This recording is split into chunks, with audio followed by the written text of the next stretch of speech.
एक समय की बात है जब एक बड़े शहर में एक अमीर परिवार रहता था।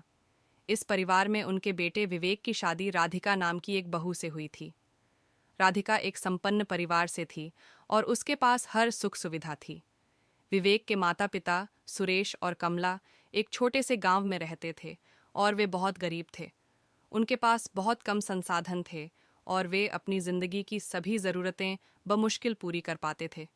विवेक शहर में नौकरी करता था और अपनी बीवी के साथ ही रहता था। राधिका को इस बात का ज्ञान नहीं था कि उसके सास ससुर इतने गरीब हैं। एक दिन विवेक ने राधिका को गांव लेकर जाने का निर्णय लिया ताकि वह अपने माता पिता से मिल सके। राधिका ने पहले कभी गांव नहीं देखा था, इसलिए उसे बहुत उत्सुकता थी।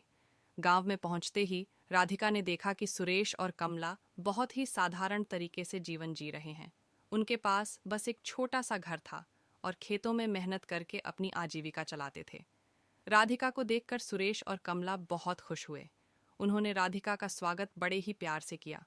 राधिका ने जब उनके संघर्षों और कठिनाइयों को देखा तो उसका दिल पिघल गया। उसने निर्णय लिया कि वह अपने सास ससुर की मदद करेगी और उनके जीवन को बेहतर बनाएगी। राधिका ने अपने पति विवेक से बात की और उन्होंने मिलकर सुरेश और कमला के लिए एक नया घर बनाने का निर्णय लिया। उन्होंने गांव में कुछ परियोजनाएं भी शुरू कीं ताकि गांव के लोग भी लाभ उठा सकें। राधिका के इस कदम ने सुरेश और कमला के दिलों में उसके प्रति बहुत आदर और प्यार बढ़ा दिया। अब वे राधिका को अपनी बेटी की तरह मानते थे।